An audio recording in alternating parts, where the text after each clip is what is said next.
Galileo to Einstein didukung oleh Early Branding and Communication. Kunjungi kami di www.thinkingearly.com dan Creative Mobile Development. Untuk info, hubungi kami di info@creative.com.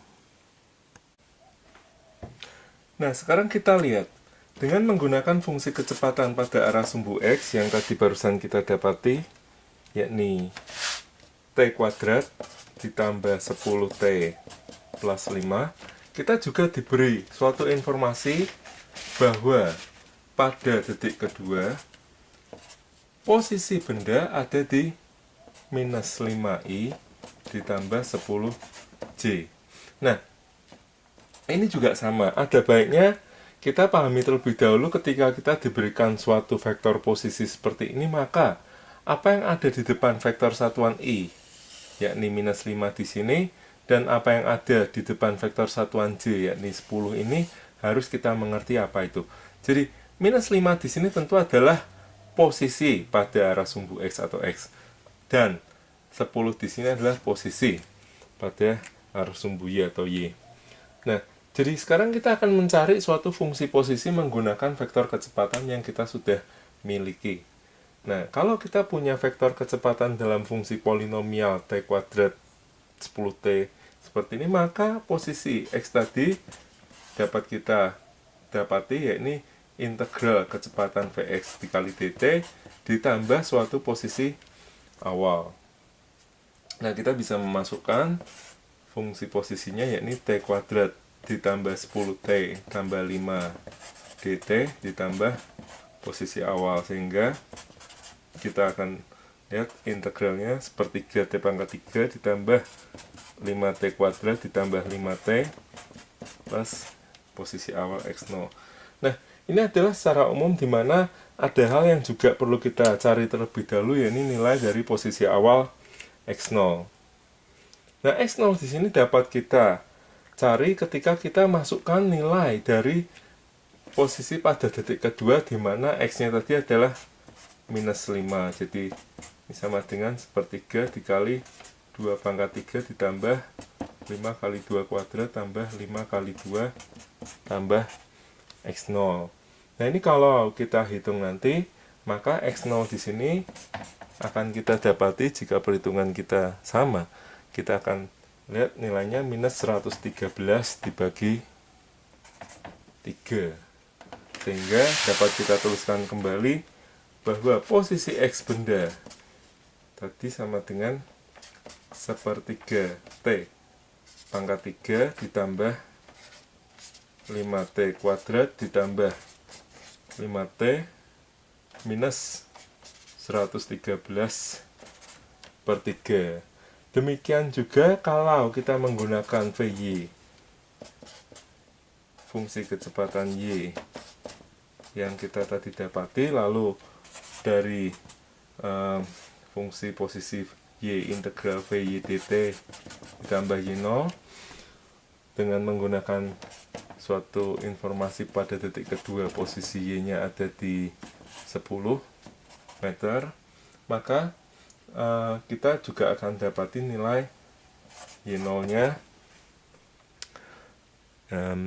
sama dengan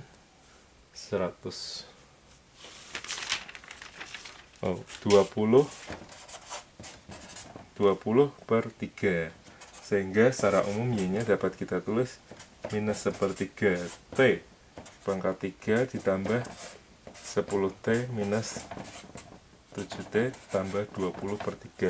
Nah, ini adalah masing-masing tadi fungsi posisi pada arah X dan fungsi posisi pada arah Y, yang apabila kita tuliskan secara umum dalam vektor, maka kita juga bisa, yakni hanya tinggal ditambahkan dikalikan dengan vektor satuan I di belakang X dan vektor satuan J di belakang Y. Jadi sama dengan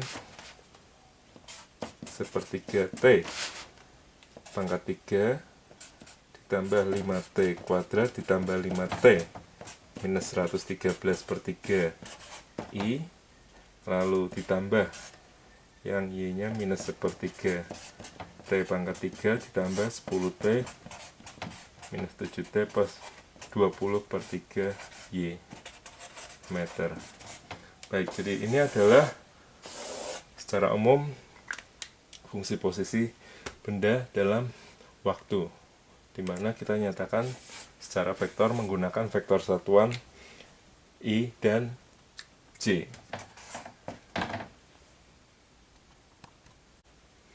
Nah, yang terakhir adalah untuk mencari kecepatan rata-rata dari detik 1 sampai dengan detik 3. Tentu kita harus pahami dulu kecepatan rata-rata, yakni adalah perpindahan dibagi dengan interval waktu. Nah, perpindahan di sini merupakan posisi terakhir, yakni pada detik ketiga dikurangi posisi awal pada detik pertama dibagi dengan interval waktunya, yakni 3 dikurang 1 atau 2 detik. Nah, kita perlu mencari terlebih dahulu nilai-nilai dari posisi di detik pertama dan di detik ketiga, di mana pada detik ketiga jika kita masukkan nilai waktu 3 detik itu, kita akan lihat nilainya 94 per 3I. Lalu yang Y-nya adalah 20 per 3J. Sementara pada detik pertama, apabila kita masukkan ke dalam fungsi posisi tadi, kita akan dapati bahwa pada detik pertama, yakni di minus 82 per 3I ditambah Y-nya ada di minus 4J.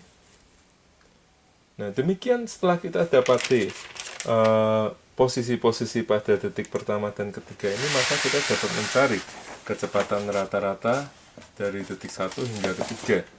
Ya, tinggal kita kurangkan sehingga kita dapati 94 per 3 dikurangi minus 82 per 3 I, lalu ditambah yang Y-nya minus 4, lalu kita kurangkan minus 20 per 3 kita kurangkan dengan minus 4J, lalu dibagi dengan interval waktu, yakni 2. Nah, ini kita bisa hitung 176 per 3. Lalu yang pada arah Y kita dapati yakni 32 per 3, ini I, jadi dibagi 2, jadi nilai kecepatan rata-rata dari detik pertama ke detik ketiga 88 per 3I ditambah 16 per 3J meter per detik.